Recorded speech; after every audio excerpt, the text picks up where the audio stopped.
Hey, it's Josephine from the Pointe shop. I'm on my Pointe fitting tour from California to Chicago. I'm stopping at Nevada Ballet Theater and I'm with Caroline MacDonald, who is an artist with the Nevada Ballet Theater, and she's going to share some Pointe fitting hacks with us.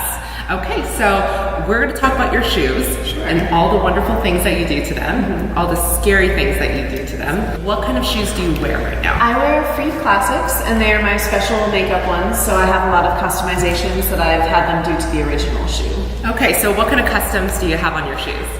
So on my shoes, I used to wear Maker Neptune, and my customizations that I have them make is I replace the drawstring with an elastic drawstring, so it hugs better to the foot. And I have them cut down the sides so that it shows more of my arch and instep. I have them bring it up a little bit in the heel so it doesn't slip off. In my old specs, I got what was called a combined shank. So it was almost, I cut it a little bit. So normally this extends out and it's almost like a double shank in the shoe. And that adds a lot more support because I have really flexible feet. So I like to have something that's gonna help keep them up a little bit more. I usually start with the most alarming part. I usually line up my thumb just below where my foot bends in the shank. And I pop it and fold basically the entire shoe in half. And that's gonna release one of the nails in it. And then I'll fold it the other way to get the rest of the nail out. I hear so many people gasping right now. I know, I've shown a few non-dancers how I do it and they're just going like, oh my God, and you just broke your shoe in half. I know, Yep. How much are these? Exactly. So don't do this if you're a beginner. No, and if you tend to kill shanks quickly and don't have a lot of shoes on hand, that's right. It's a risky business too. The next thing that I do, and these shoes actually don't look like they're gonna be super gluey, but a lot of the time once I do that, I'll bend the shoe and all these little glue crumbles will fall out. So it's good to do it over a trash can.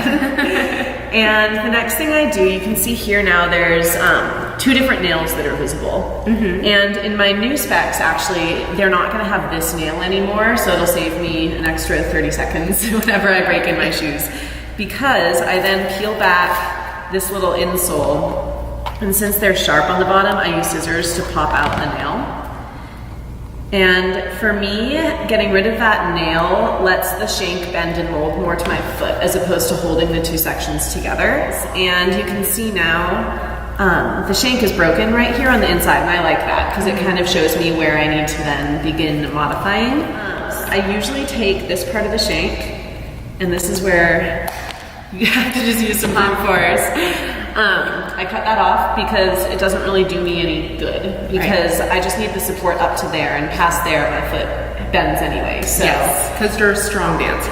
Right. So if you have really flexible feet, but if you don't have the strength yet, this is not the best way to customize your shoe because you'll just roll over. Exactly, and like you want to make sure you can really support your own foot on point as opposed to relying on the shoe, because then if it's cut and you just sink down, you're not going to be getting enough support and the shoe will die even faster. Yes, exactly. So the next thing that I do is, because now all this stuff in here is separated, I don't like it when anything's rolling up in my shoe.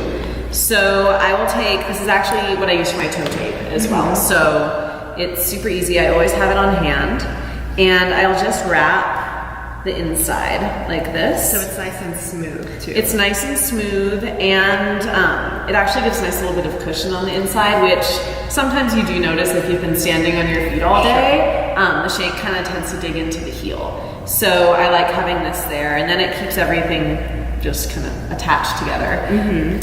So that's what I do to the shank part of the shoe.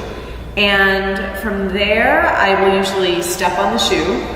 So I'll have it go, I usually turn it just sideways. Some people step on it this way, but I like to just turn it here, and I just go like that. It flattens out the shoe so my metatarsals fit properly into it, because I have wider metatarsals and a narrow heel. Right. So I will do that, and then once I've done that to both shoes, I'll put them on my feet. I figure out my right and left foot. Before I adjust the drawstring, I'll sew on my ribbons and elastics. Drawstrings last, because once you tighten the drawstring, it all cinches up and it makes sewing really difficult. That's true. And then my final thing is the jet glue. So for the jet glue, and I always do this before I wear them. Yes. Some people like to glue their shoes after they've worn them once, and I used to do that, but I realized it actually made them die faster because now that I know where it needs support, I can just glue. And that's an interesting point that you bring up too, because a lot of dancers, they think that they have to put the glue after the shoe's like dying, but it actually does make the shoe die faster because it'll just get into the cracks that you've already made and then it'll make it snap. So I always recommend that the dancers jet glue the shoe when they're brand new. I agree. And then just like add a little bit more at a time if you need it throughout the life of your pointe shoe. And that's exactly what I do. I glue where I know I'm gonna need extra support in the shoe. And then from there, I can then kind of add on every time. So what I do is I'll glue just where I know is underneath where my foot breaks the shank. So I'll glue just a little square like this. Then the only other spot that I glue is I basically line the inside of the tip with the glue because that is another space that dies for me. Because again, if you're doing a lot of partnering or anything where you're basically on pointe for longer than an échappé, you tend to break through that tip of the shoe. So I just pour the glue in. And I also have to warn you, if you jet glue too much, the shoe can get really loud. Yes. And it can get very hard. So I would do a trial run first, just do a little bit, and then for your next pair, add a little bit more if you need it, but don't go crazy for the first time. And I actually always tell that to the students that I teach too. I always say never jet glue your shoes by yourself the first few times you do it. Like come to me, make sure that there's someone watching you because if you jet glue wrong, you're ruining the shoes. Exactly. There goes $100. Yeah, and it's not good. No. And then it just kind of lines the inside. That's beautiful. Yeah, it's a nice, just clear little line. And then I sew them and put them on my feet and start dancing. Perfect. Well, thank you so much for showing us your pointe shoe hacks. And again, this is Caroline MacDonald. She's going to be in Dracula in October 25th through the 28th at the Smith Center in Las Vegas. So if you guys are in town, you should go watch her. I'll see you guys later.